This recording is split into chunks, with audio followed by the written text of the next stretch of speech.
I didn't hear him come up behind me because the faucet was running at full pressure, and the blueberries in my hands were still covered in dust from the little green carton we'd bought 3 days ago at the lake market. And all I could think about was how they didn't smell quite right anymore, how I should have rinsed them earlier, how the kitchen in this rental house never seemed to dry out completely because everything here, walls, windowsills, even the dish rags, held the lake, humidity like a secret they wouldn't let go of. And just as I shifted the bowl under the stream, he reached behind me, said something about a towel, and when he didn't find one where they usually hung, he let out a short breath that could have passed for laughter if I hadn't already gone completely, still from the deliberate way he had moved too close, lingering in a way that made his intentions unmistakably clear.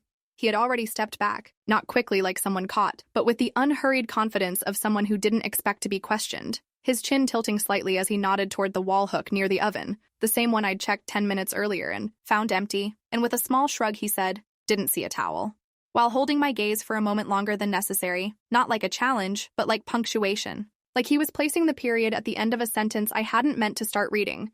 I didn't respond because anything I could have said would have sounded ridiculous, overly cautious, maybe even unstable. So I turned back to the sink. With my heart pacing a little too fast and the back of my neck suddenly hot, rinsed the berries again, even though they were already clean, and then washed the bowl like my hands needed something to do that didn't involve explaining why my pulse had just changed rhythm in the middle of a quiet evening. We had arrived 3 days earlier, just after noon, the sun still high over the lake and the wind stirring the pine trees around the driveway as we stepped out of the car with cooler bags, backpacks, and the awkward energy of 3 people trying to call something a vacation when only one of them had actually stopped working. Because my husband had already set up his laptop on the pinewood table before I'd finished unpacking the groceries. His son had wandered off to explore the fire pit and come back asking if we needed help, and I had smiled out of habit, already wondering how the 5 nights ahead would feel in a house this small, with just 2 bedrooms and a bathroom door that didn't quite close, let alone lock. The kitchen was barely wide enough for 2 people to move at the same time, and the fridge door bumped into the opposite counter when you opened it too far. The bedrooms were separated only by a narrow hallway that creaked in the middle, and the bathroom, had a handle so loose that I gave up trying to fix it after the first morning and just started singing quietly when I went in, hoping that would be enough of a warning. My husband stayed glued to his laptop most of the day, lost in spreadsheets, conference calls, and long silences broken only by phrases like, "Can you lower the kettle?" I'm on mute while I handled the rest, meals, towels, dishes, trash runs to the bin behind the porch. And Liam, always Liam, was just there, like a second shadow, never intrusive, never loud, just present in every room before I even noticed. He'd entered, offering to carry the bundle of firewood when I stepped out in sandals, rinsing the plates before I even reached the sink, setting the kettle before my alarm went off like he'd memorized my routine in a single day and made it his mission to quietly inhabit all the spaces I moved through.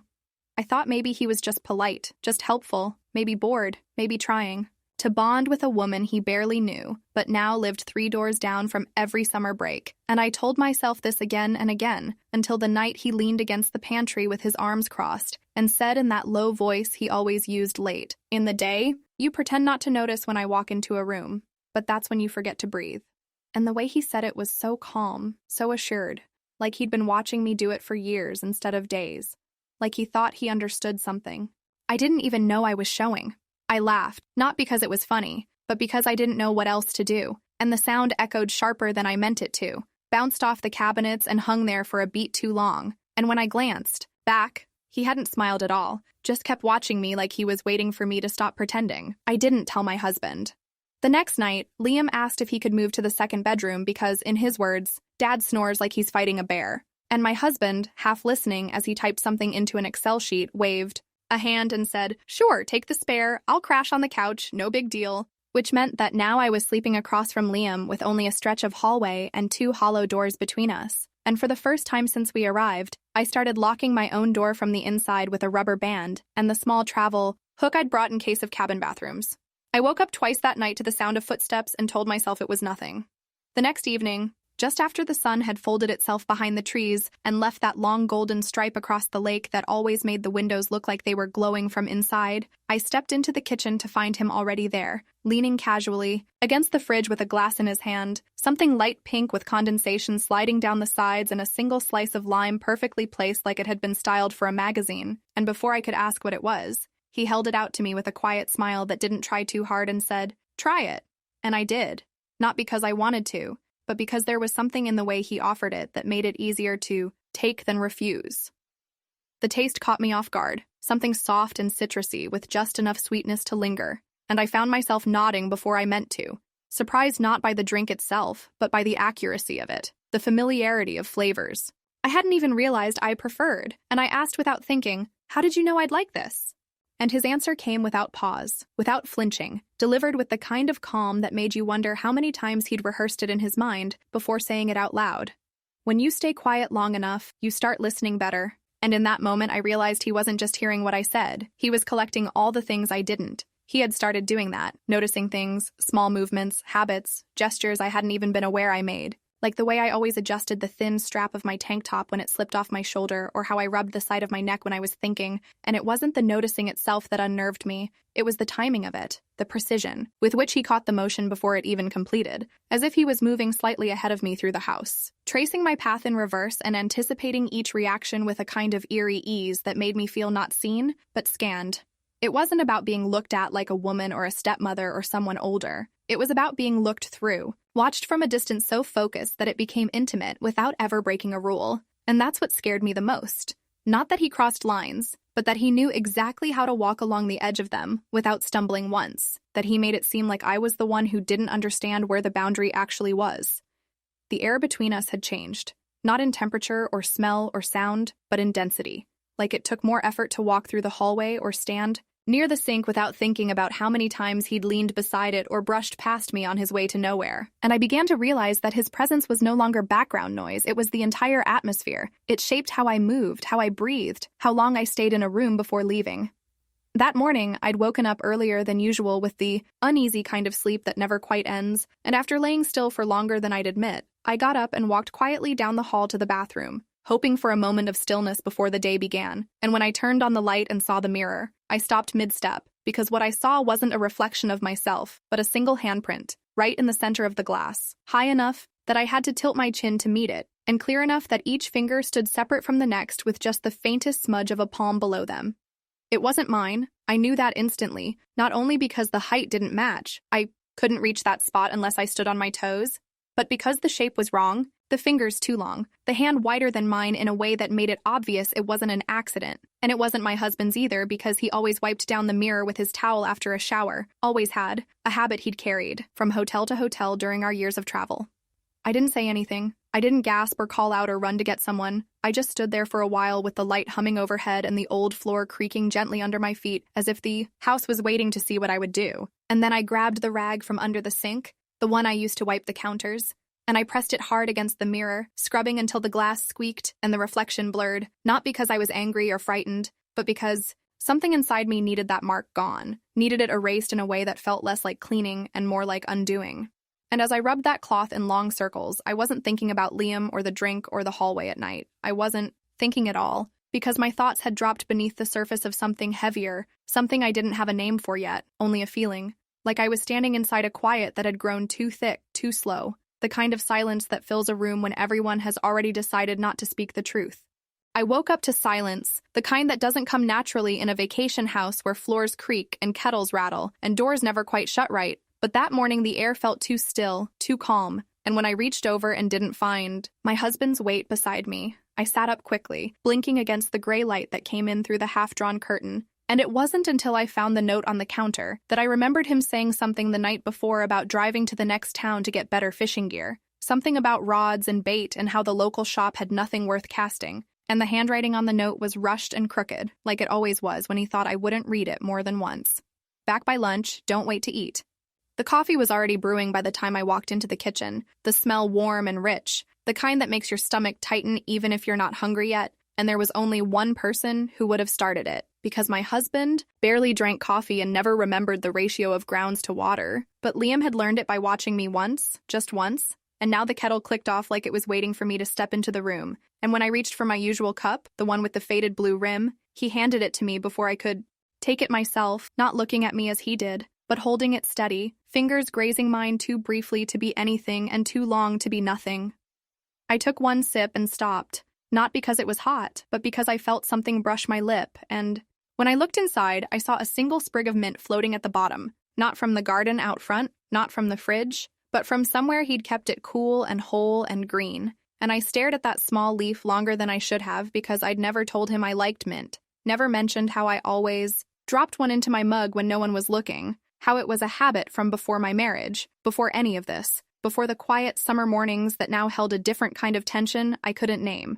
We didn't say much as we ate, the two of us at the table with the mismatched chairs and the chipped bowl between us filled with toast crusts and berry stems, and at some point, while I was finishing my coffee, he pulled one earbud out of his shirt pocket, placed it in his right ear, and without making eye contact, held the left one out to me, and though my hand hesitated in the air between us, I took it and placed it in my ear, and the song that came through wasn't background music or something random. It was my favorite. The one I used to play in the car when driving alone, the one I never played when others were with me because it felt too raw, too personal, and when the chorus hit, he looked straight at me and said, "I used to think you loved this song because it was yours, but now I think maybe it's because it's about you." And I should have laughed, should have brushed it off with a joke or a sigh, but instead I looked away like I hadn't heard him at all. I was still thinking about that sentence, the weight of it, the stillness that came with it. When my husband returned just before noon with his arms full of fishing poles and a plastic bag of local jerky, he always insisted on buying even though none of us liked it, and I heard his footsteps before I saw him, so I had time to step back from the counter and move to the sink, but not fast enough. Not before he walked in and found me bent forward, reaching for a dish towel that had fallen under the stool, and Liam standing beside me too closely, his hand resting lightly against the cabinet edge, close enough that if you didn't look hard, it might seem like nothing. But he did look. He looked just in time to catch Liam pulling his hand back quickly, too quickly, as if the heat from my skin had finally reached him. My husband raised one eyebrow and smirked, dropping the bag on the table with a thud, and in a voice that was meant to be light, but landed far too heavy, said, "Hey now, no flirting without me." And I tried to smile but couldn't find the right muscles, couldn't remember how my face was supposed to move when pretending was necessary, so instead I turned to the stove where water was already boiling too hard and hissed as it spilled over the edge, and I left the room without saying anything, not because I didn't have words, but because every one of them would have sounded false. That evening, we put on a movie none of us cared about, one of those predictable summer comedies with too many sunsets and not enough silence, and I curled up on the left side of the couch with my knees under the woven blanket we kept folded over the arm, and my husband, as always, fell asleep 20 minutes in with his head tilted awkwardly and his mouth half open, breathing loudly through his nose. And Liam didn't move to wake him, didn't shift his weight or stretch or even glance away from the screen. He just stayed beside me, close, but not touching, until the moment when the blanket shifted slightly, and I felt the edge of his fingers brush against my leg. Not intentionally, not firmly, but with a pressure that lingered and settled like fog over a lake. I could have moved, could have adjusted the blanket, shifted my foot, cleared my throat, anything, but I didn't, because my breath had already changed, because the shape of the room had tilted without making a sound. And I just sat there with my eyes locked on a screen I couldn't see, on a story I wasn't following, while the warmth of that contact burned quietly beneath fabric that suddenly felt thinner than it had all week. He didn't speak after that moment on the couch, didn't lean in, didn't whisper anything foolish or risky or dangerous. He didn't press further with hands or eyes or breath, and that somehow made it worse, because the silence he left between us didn't offer comfort or distance, it offered weight, the kind of weight that expands rather than relieves. And I sat there with that weight on my lap, on my chest, in the space between our shoulders, and when the movie ended and my husband stirred himself awake with a groan and a laugh, stretching his arms like someone who believed his presence had filled the room the entire time, I stood up too quickly, mumbled something about being tired, and retreated to the bedroom without brushing my teeth, without turning back, because it felt like if I met Liam's eyes just once more in that moment, I wouldn't be able to hold my own gaze later in the mirror. The silence didn't follow me into the room. It waited there for me, already settled into the corners, already soaked into the sheets, and I lay down fully clothed, too warm and too awake, staring at the wooden beams above the bed, listening to the sounds of two men breathing under one roof, and one of them had become so familiar I could tell the difference between his footsteps and my husband's without needing to look. At some point that night, I found a small folded piece of paper tucked between the pages of the novel I'd been pretending to read since day 2, the novel that had sat mostly untouched beside the lamp on the nightstand. And the handwriting wasn't neat, but it was clear. The letters tall and angled, and the message inside wasn't long, but it unraveled. Me in the way only a few words can, "I'm not your son, and I'm not his. I'm just a man who sees you." I didn't cry, I didn't gasp or drop it or tear it up like in the movies. I just held it between my fingers and stared at the ink until it blurred, until my breath slowed again, until I could fold it back up and slide it under the blanket without feeling like the air was choking me. And I lay there for a long time without moving, with the note pressed to my ribs through the thin fabric of my shirt, until dawn began to stretch a dull gray light across the floorboards. And only then did I get up, walk barefoot to the fireplace, kneel and strike a match with hands that didn't shake as I lit the corner of the paper and watched it curl and blacken slowly, not because I wanted to forget it, but because I knew I never would. The sound of the hallway door clicking open just before 3 a.m. was so soft it could have been the house settling or the wind shifting against the siding, but I knew it wasn't either, because it came with a pause. Not just an opening, but a waiting, as if someone had stopped just inside, listening for movement, listening for breath. And I stared at the ceiling as if it could explain anything. Every muscle in my body tensed in the exact way it had when I'd heard that same door open the night before and the night before that. Except this time there were no footsteps, no approach, just presence. Someone standing just on the other side of the thin wooden wall, still, patient, undecided. I didn't get up, I didn't speak, I didn't even blink for a long time, and eventually the silence outside the door changed its shape, became thinner, like air had been pulled from the hallway and replaced with something heavier, something that didn't move or leave a trace but still pressed against the edges of the house like humidity. And after some unmeasured stretch of time, I heard the door close again, just as soft, just as slow, and the floor creaked once under a retreating step, then fell silent again, as if nothing had ever happened. By morning, I had learned how to smile again without showing my teeth, how to let the corners of my mouth lift just enough to fool someone who wasn't paying attention, and when my husband came into the kitchen scratching his jaw and mumbling about the couch being too short for tall people and how he dreamt of base the size of dinner plates, I nodded along with a brightness that didn't quite match the hour and handed him the mug of coffee I'd made without waiting to be asked, and he grinned back at me and said, "Looks like you finally got a good night's sleep." And I nodded. Again, not because it was true, not because I wanted to lie, but because I had grown too tired to keep hiding from myself in places where the walls were thin and the spaces between people no longer held enough resistance to keep anything honest. And as he walked toward the porch and I stood at the sink rinsing a spoon I hadn't used, I let the water run a little longer than necessary. Let the sound fill the room like insulation, like protection, because I knew that the silence would come back again that evening, and when it did, it would not arrive loudly or clearly or cruelly. It would slip in like breath, like pressure, like something I hadn't invited but no longer knew how to refuse. He stayed behind to help after lunch without being asked, and while I collected the plates and carried them to the sink with a rhythm that pretended everything was normal, he moved around the table with a dish towel in hand, wiping the surface in long, quiet strokes like the act itself held more weight than it should. And neither of us spoke because there was nothing left to say that wouldn't betray something we were still trying to deny. But the silence between us wasn't empty. It was charged and tense and somehow louder than any conversation could have been. As I rinsed the cutlery and stacked the bowls with care I hadn't used in years, he passed behind me with just enough distance to avoid suspicion but not enough to stop the contact, and when his shoulder brushed mine, I told myself it was unintentional, just the narrow kitchen, just movement. But then it happened again. This time softer. His fingers catching the edge of my palm as I reached for a spoon, and I turned sharply, instinctively, like someone startled, like someone who needed to reclaim control of the air between us. But when I faced him, he didn't step back and he didn't apologize. He stood too close, closer than he ever had before without words or explanations, and something in me recognized the shift even before my mind could name it.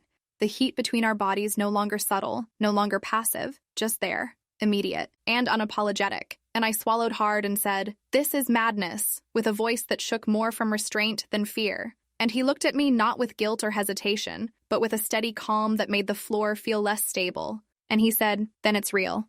As if that were the only answer that made sense anymore. I should have walked away then, should have turned my back and broken the current between us before it dragged us under. But I didn't move because something deeper held me rooted, something I couldn't untangle fast enough. And when he raised his hand to my neck, fingers gentle, palm warm, I mouthed the word no, without volume, without push, without distance. Because even though the sound didn't come, my body should have recoiled. But instead, it stayed, steady, and still, as if the signal had been scrambled. He stepped in without force, without urgency, only presence. And when his arms came around me, it wasn't a pull or a claim, it was almost like resistance, like both of us were trying to push back against something, but ended up tangled in the effort. And I wrapped my arms around his waist at first with the thought of ending it, of making the point clear, of closing the loop before it opened wider. But my hands didn't retreat, didn't let go. They held, they tightened, and suddenly the space between us collapsed, and the breath we shared became synchronized. The moment we crossed that line felt inevitable, like something that had been building for too long to resist. And when his hand touched my face and guided me toward him, I didn't pull away because this felt like recognition rather than surrender. When I finally pulled away, it wasn't because I wanted to. It was because something in me broke through the fog and demanded that I look at what I was doing, not what I was feeling, and I stepped back with shaking hands and said, "This is the end," because it had to be. It couldn't be anything else. But he didn't flinch, didn't argue or beg. He just looked at me like I hadn't finished the sentence and said, "No, this is the beginning you've been afraid of." And then he walked out of the room, not fast, not angry, just gone, and the door he left behind stayed open. I didn't close it. I didn't move for a long time after he left the room, just stood there gripping the edge of the counter as if it were the only thing that could hold me up, staring at the space where he had been like it still carried the imprint of his voice. And when the wind from the open door shifted the edge of the tablecloth and brushed it against my arm, I jumped like I'd been touched again. But this time it was just the house reminding me that even silence has movement when everything else has stopped. And eventually I made myself walk to the sink, rinsed a glass I didn't need, stared out the window without seeing the trees, and waited for the kind of clarity that never came. Later that evening, when the sun had sunk low enough to paint the living room in dull orange light and the television hummed softly with a movie none of us were watching, I sat curled into the far corner of the couch with a book on my lap I hadn't opened, listening to the rise and fall of my husband's voice from the bedroom where he was laughing into the phone with his brother, his tone so relaxed and full of warmth that it made my chest tighten with something that wasn't jealousy or guilt, but something in between, something sharp and hollow that came from hearing joy in a voice that still believed we were okay. And when he said, "Yeah, man, everything's good, just us and Liam hanging out, getting some air," I pressed the pillow hard against my ears, like a child. Not because the sound was loud, but because it was too kind, too trusting, too far from where I had just been. I stayed like that until the room grew darker and the hum of the phone call faded into quiet, then stood slowly and walked back toward the bedroom. I no longer knew how to enter without measuring every breath. And when I pushed open the door and stepped inside, I found it untouched, the bed made, the lamp off, and on the windowsill a small shape caught my eye, something folded and pale resting just behind the screen. And when I reached for it, my fingers closed around a crumpled paper flower, the kind children used to make in school from notebook scraps and boredom, and I held it in my hand too tightly at first, not out of sentiment, but out of instinct, because I already knew who had left it and I already hated what it meant. It wasn't romantic, it wasn't sweet. It was a reminder, a message folded inside something too simple to be innocent. And even though I hadn't opened it, because there was nothing inside, just creases and corners and weight, I felt it. In my palm like an accusation, because I wasn't a girl in a classroom anymore, and he wasn't a boy passing notes for the thrill of rebellion, and I wasn't some empty heart fluttering at attention. I was a woman who had just broken something that didn't belong to her, and standing in that room with the paper crinkling softly in my grip, I didn't feel chosen. I felt branded. I placed the flower on the nightstand without unfolding it, and walked to the dresser where I pulled out the cotton sleep shirt I'd worn every other night that week, the one that had become too familiar to feel comforting. And as I slipped it over my head and let it fall around my thighs, I caught a glimpse of myself in the mirror and didn't recognize the shape I saw. Not because I looked different, but because I didn't look like anyone I remembered being before today. The fabric still smelled faintly of lake air and detergent, but beneath that was something else, something skin-warm and lingering that hadn't faded since the moment he had held my throat with just his fingers, not to harm, not to press, but to feel, and the memory of that gesture, so quiet, so restrained, moved through my body like a breath I hadn't exhaled yet. And I stood there barefoot on the uneven wooden floor, unable to shake the feeling that something had been taken from me, not stolen, not forced, but handed over without permission in a moment too charged to call back. And when I finally lay down, curling toward the wall as if it might forgive me, I didn't cry or speak or search for sleep. I just listened to the sounds of the house settling into its night rhythm, the groan of beams, the chirp of insects. Outside the screen, the distant shift of weight from the other room. And I knew without needing to be told that even if nothing more happened, nothing at all, I would never be able to put that shirt on again without remembering how it felt to wear it as someone who had already crossed a line. Sleep didn't come easily, and when it did, it came without dreams.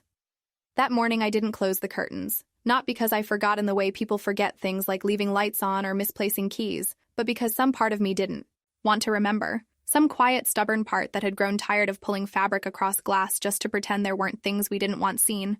and I stood in my robe, sipping coffee from the chipped mug, staring out at the trees. And when Liam came up the steps and pushed open the screen door without knocking, I didn't move to cover myself or adjust my robe, because the look in his eyes as he stepped inside said he wasn't going to pretend either.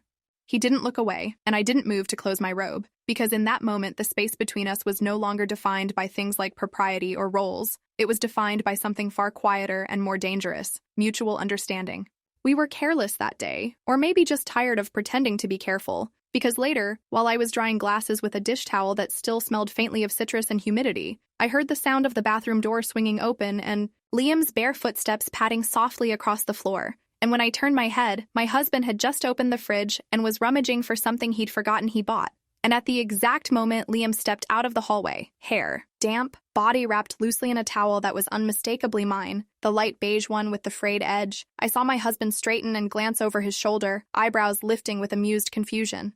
"Why are you wearing a woman's towel?" he asked, still half in the fridge, still laughing like the moment was nothing more than strange timing. And Liam, without blinking, without hesitation, said, "I thought it was just communal," with a shrug that was so perfect, so nonchalant. I hated how easily it landed, how smooth it sounded, how safe it suddenly made everything seem. And my husband chuckled, shook his head, and closed the fridge door while I stood frozen by the sink, knuckles white around the rim of the wet glass in my hand, because in that exact second, my breath caught and refused to return until the moment had passed. Later that afternoon, when the sun had shifted behind the tall pines and the house grew cooler and more shadowed, I walked into the bedroom to fold the sweater I hadn't worn and found something resting on the center of the blanket, a folded piece of lined paper like the ones we kept in the drawer with pens and spare receipts. And even before I picked it up, I knew who had placed it there, because no one else in the house left things in silence. No one else spoke through absence the way he had started to. The note was short and slanted, just a single line written in the kind of handwriting you memorize without meaning to.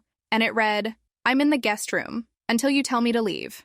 And I stood there for a long moment, reading it over, and over as if the words might shift under repetition, as if they might change their shape and mean something easier. But they didn't. And I didn't crumple the paper or tear it up or place it back where I found it. I just held it in my hand and walked out the door without a plan or excuse, bare feet on wood, the sound of my own heartbeat louder than my footsteps. When I opened the door to the guest room, the darkness inside greeted me like an accomplice, quiet and thick and familiar, in a way that didn't feel safe but didn't feel wrong either. And I stepped over the threshold without switching on the light, without saying his name, and found him sitting in the armchair by the window, shoulders still, arms resting on the wooden arms like he'd been waiting exactly that way for exactly this moment. And when I said, "Don't touch me right now," my voice didn't shake and my posture didn't waver, but he didn't move either, didn't rise or reach or speak. He just remained still, a shape in the dark that watched me without pressure. And even though I meant what I said, even though I believed it for the length of a full breath, I took a step toward him and then another, each, one less uncertain than the last, until the carpet beneath my toes turned to warmth, and I felt the space between us collapse in the way only silence can allow. And by the time I stood in front of him, I had stopped telling myself not to, had stopped trying to redraw the line that had already blurred beyond recognition. When I lowered myself onto the edge of the bed, the room didn't change, the shadows didn't retreat, and the air didn't shift. But something in me began to fold inward, as if the space I took up was no longer bound by what was allowed or logical or safe, and he stood slowly from the chair, like someone answering a question that hadn't been spoken aloud, moving toward me with a slowness that didn't ask permission, but didn't demand anything either. And when he sat beside me, so close that I could feel the warmth of his breath and the faint scent of soap that still clung to his skin, I didn't lean away or stiffen or speak, because language had already become irrelevant in the place we had entered. His touch was gentle, but certain, as if this moment had been inevitable from the beginning. And when his hand settled at my waist, my entire body responded in ways I couldn't control, trembling not from fear, but from the intensity of finally allowing what we'd both been feeling. When our mouths met again, there was no hesitation left in either of us, no resistance or rationale, only the deep understanding of two people who had already crossed too many lines to go back. And this kiss was nothing like the first, not uncertain or questioning, but deliberate and consuming, like something we'd both been moving toward from the very beginning. Somewhere in the distance, I heard the familiar whine of the hairdryer start up in the master bathroom, a sound I'd heard so many times I'd stopped noticing it until now, until it became a signal, a countdown, a fragile window of noise that meant we had a few minutes, maybe less, before the sound stopped and footsteps returned and doors opened again, and this world we'd created would no longer be invisible. And instead of freezing or panicking, I looked at him as his fingers moved beneath the fabric at my waist and thought only of how long that hum would last. As we became completely lost in each other, I felt the weight of every choice that had led us here, and when he held me like I was something precious, I understood that this wasn't a moment of weakness. It was the culmination of every silence, every glance, every step we hadn't corrected, and now there was no going back, only the knowledge that we had finally allowed ourselves to feel what we'd been fighting. His mouth stayed on mine for longer than any single moment should allow, not urgent, not rough, but continuous. And in that kiss was the story neither of us had ever told out loud, not even in the quiet spaces between confession and restraint. And as my hands moved to his face and his to the curve of my hip, I felt something inside me unlock with a clarity that was painful in its certainty, because this wasn't a mistake. And it wasn't a moment of weakness. It was a choice I had already made before my hands ever touched him.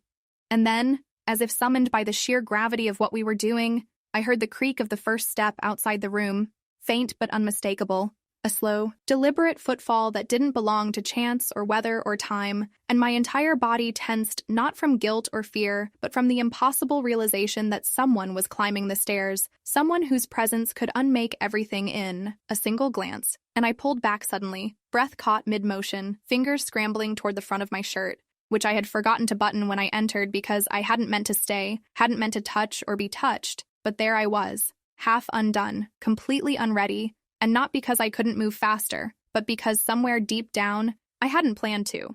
He looked at me with wide eyes that didn't match panic but mirrored recognition, as if this was the very point we had been heading toward from the beginning, and my hands hesitated at the hem of the shirt not because I was ashamed or afraid of being seen, but because I knew with awful precision that if the door opened in the next 3 seconds, it would find me still exposed, not just in skin, but in everything I had refused to say out loud. And even as I reached for the buttons, my fingers trembled, and my chest stayed bare, not from accident, not from urgency, but because I hadn't wanted to close it at all. I didn't hear the door creak, didn't hear footsteps on the stairs or the rustle of fabric or the quiet intake of breath that must have preceded it, because the room was too still and my mind too far gone into the rhythm of what we had become. But when I finally registered the shift in temperature, that inexplicable stillness that falls when something is seen too soon, my eyes lifted just enough to meet the figure standing in the doorway, and it wasn't a shadow or a trick of guilt or a nightmare.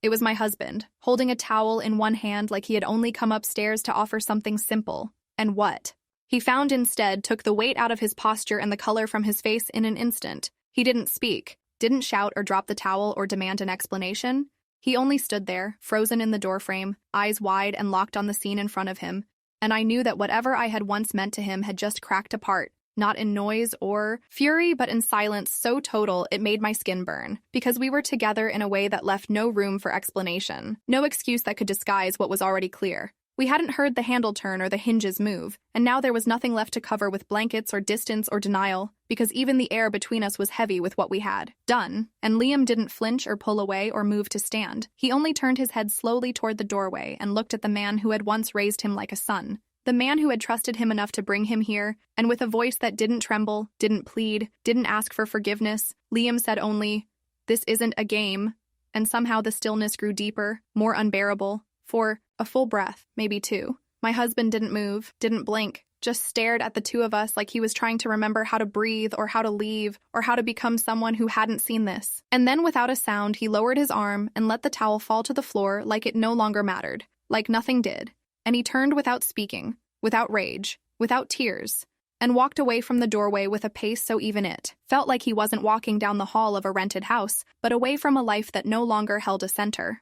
I didn't get up, I didn't cover myself or follow him or speak his name, because there was nothing left in me that knew how to respond, nothing I could say or do that wouldn't make the damage worse, and all I could feel was the weight of his silence pressing against my spine, not in judgment, but in finality, because it wasn't what we did that ruined everything. It was that we were still touching when he saw us, still joined in a way that stripped away the last shred of ambiguity.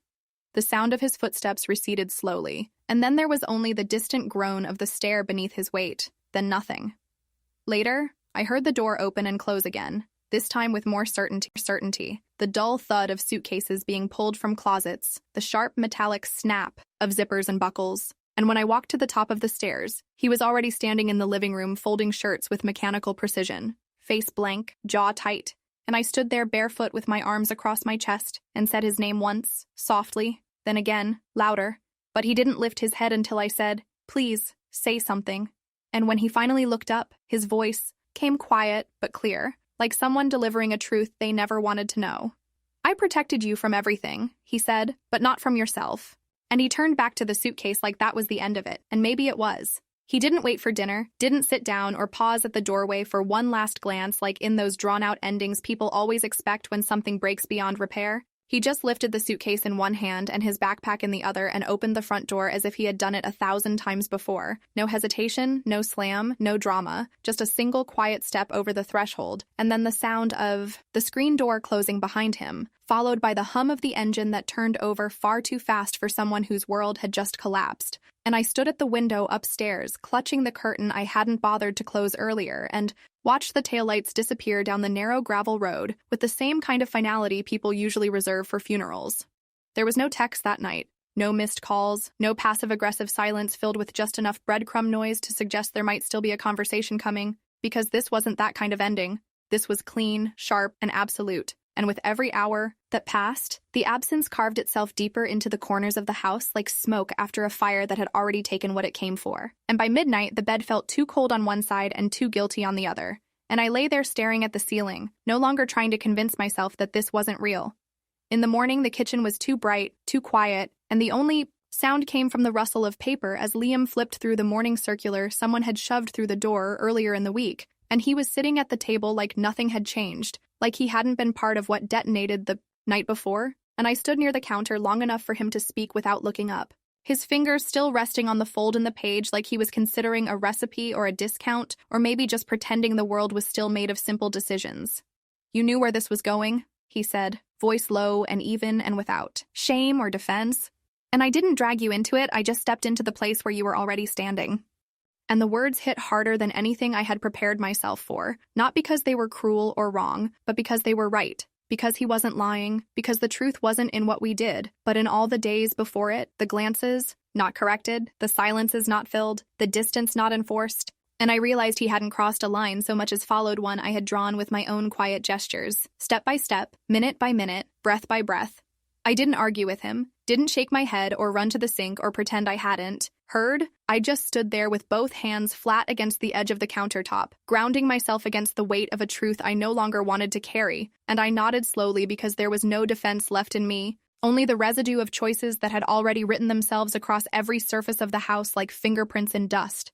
And after a moment I whispered, not to him, not for him, but for the part of myself that still needed to hear it spoken, aloud. I just didn't know there wouldn't be a way back. And when I said it, I felt something settle in my chest, not peace, not regret, but something far heavier and more permanent, like the sound of a lock turning when you didn't realize the door had already closed behind you. He didn't reply, didn't move, just sat there still, watching the paper like it might change. And I stood across from him, unable to touch a single thing, unable to make coffee or pour juice or even open a drawer, because everything inside the kitchen had shifted, along with us, because we had made the house smaller by filling it with what we should have buried, and now there was nowhere left to go inside it without brushing against the echo of what we had destroyed. That afternoon, I sat alone on the porch, where the light stretched too far across the floorboards and made everything look more honest than it should have. And I listened to the wind move through the trees that used to bring comfort, and now only sounded like they were whispering things I didn't want to translate. And I kept thinking about how easily everything falls apart when you stop pretending, that caution matters more than feeling, and how once you step through that invisible threshold, there's no map to show you how to walk backward. And even if there were, I don't think I would know how to follow it anymore. The morning began the way endings usually do, not with thunder or breaking glass or final words thrown across a room, but with quiet so wide it felt like the walls had stopped echoing, like the floorboards had forgotten how to respond to weight. And when I opened my eyes and saw the sun painting thin, white lines across the wooden floor, I already knew I was alone. Not in theory, not in feeling, but in fact, because his suitcase was gone, his sandals by the door had vanished, and the charger he always left, looped by the nightstand, no longer curled there like a sleeping animal. Liam's room was open but untouched, the bed still rumpled from the night before, but colder than it should have been for someone who only stepped out to grab something. And the window cracked at the corner, let in a breeze that lifted the edge of the blanket in a way that would have felt poetic yesterday, but now just looked like the house exhaling, releasing what little breath was left after both men had exited, without needing to explain why they didn't say goodbye. On the back of the chair by the window, the shirt I wore that last night still hung by its collarbone, limp and stretched. The fabric creased where his hand had once settled at my throat, not tightly, not harshly, but with a presence that lingered long after the skin had cooled, and I stood in the doorway for a long time without crossing it, because I didn't want to touch it, not because I feared the memory, but because I knew that lifting it again would mean claiming everything that had happened in it. I walked past the mirror on the hallway wall and paused, not to adjust my hair or check the lines under my eyes, but because something about the glass felt wrong, too still, too unfamiliar. And when I looked up fully and saw my reflection, I didn't recognize the woman staring back. Not because her features had changed, but because her face had taken on a kind of stillness that made it look less like a person and more like a mask, one sculpted by regret and worn by someone who thought she could carry something this heavy without breaking. The phone buzzed once on the kitchen counter, and I snatched it up with a rush of instinct I hadn't yet lost. But it wasn't him. It wasn't even anyone asking where I was. It was a new message in the family group chat that hadn't lit up since we arrived, and when I opened it, I saw the photo of Liam as a toddler, cheeks round and hands covered, in paint, followed by a single sentence from his brother's wife, the one who always wore her righteousness like perfume. "You poisoned him, and you know it. You're not a woman. You're venom." Before I could type anything back, I saw the notification change from "you" to "you were removed." And just like that, the digital version of the family that used to orbit this man I married had sealed itself shut, as if erasing my presence. From a screen could unmake what had happened on a mattress, under a breath, between two people who never planned to be anything but cautious. I tried to call Liam because some part of me, the smallest and most irrational part, still believed he would answer. Still believed that even if we had burned everything to the ground, there might be a voice willing to say something through the smoke, but the call rang twice before it cut off into silence, and the message that followed wasn't angry or cold. It was clinical. "The number you have dialed is unavailable or out of service." And I knew then, fully and finally, that I would never hear his voice again. Not by chance, not by intention, not in apology, and not in rage. By noon, I stopped pacing and sat down in the chair by the window, fingers locked tight around the arms like I was bracing for a wave that wouldn't come. And then the email arrived. Simple subject line, no capital letters, just documents. And when I opened it, the message was shorter than I expected, typed with the same efficiency my husband used when sending work notes to his team. "Divorce papers attached, sign where marked, don't call, don't come." There were no threats, no explanations, no mention of lawyers or settlements or pain, just instructions and a border drawn so sharply that my breath caught in my throat and stayed there, like my body refused to release air into a space where I no longer had permission to exist. And for the first time since the night he left, I folded my arms across my chest and leaned forward, pressing my forehead against my knees not to cry but to hold still in a way that made the room stop spinning. Didn't rush to sign the papers he sent because some part of me still clung to the illusion that if I didn't touch them, if I didn't print them out or scroll past the blinking signature line or move the cursor even once, then it wouldn't be final, it wouldn't be real. But the words were there on the screen in his usual clipped style, devoid of emotion, devoid of punctuation that hinted at softness. Divorce papers attached, sign where marked, don't call, don't come. And even though I stared at them long enough for the screen to dim and wake again and dim once more, I knew it wasn't. The screen growing tired, it was me. After a while, I pushed the chair back and stood without noise, letting the old wood creak beneath my weight as if the house itself was unsure whether to release me or hold on just a little longer. And without putting on shoes or checking the time, I stepped out into the late afternoon with nothing but the chill on my skin and the heaviness in my lungs to keep me company, walking the narrow path down to the lake with steps that weren't purposeful but weren't hesitant either, because there was no destination in mind, only the need to find somewhere that hadn't yet rejected me. The dock stretched out ahead like it always had, straight and unbending even when everything else felt warped or ruined, and I moved toward it not because I needed the view or the air or the quiet, but because it was the only place left in this world where no one had looked me in the eye and called me something I couldn't survive being. And when I reached the edge, I didn't sit with care or caution. I just lowered myself down onto the old boards with my legs dangling over the water, my robe falling open just enough to remind me of how exposed I still was, even now. The water was cold in that deep, ancient way that lakes always are when the sun has already moved past its highest point, and the trees are casting long shadows across the rippling surface. But I let my feet touch it anyway. Let the shock rise through my calves and into my spine without pulling away, because if nothing else, I needed to feel something that wasn't guilt or memory or the echo of voices that no longer wanted me in the room. And in that quiet, in that unsteady silence that settled on the surface of the lake like glass waiting to be cracked, I remembered the way Liam once looked at me, not during the end, not during the fall, but much earlier, when things were still quiet between us and the rules hadn't begun to bend. And he said to me in a voice that was almost teasing but too precise to be casual, "You don't know how you look when you want something but can't let yourself decide." And at the time I had brushed it off as charm or arrogance or simple, young bravado. But now I knew it had been neither a guess nor a game. It had been a mirror. That memory stayed with me as I stood up from the dock with my toes curled over the edge and my fingers loose at my sides, and I stepped forward not with drama or despair or weight, but with the simple, irreversible motion of someone who no longer needed an audience. And I walked into the lake with slow, deliberate steps, letting the water take my ankles and my knees and my hips and finally my chest, not to disappear, not to escape, but to reach that one place where no voice followed, no screen flickered, no hand touched, only the sound of breath meeting water and the dull roar of the world finally dimming behind the weight of silence. And as the water wrapped around my shoulders and blurred the outline of the dock behind me until it was no longer a place I recognized, I realized with a kind of painful clarity that this moment wasn't about regret or relief or surrender. It was about understanding, about standing perfectly still in the one element that didn't require answers, and letting the silence speak its truth without asking me to reply.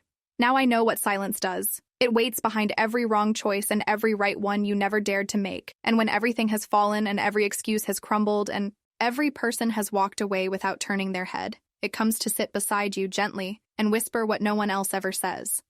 You lost it all because you wanted to feel something real, and it doesn't ask if it was worth it because it already knows you wouldn't trade the ruin for the absence.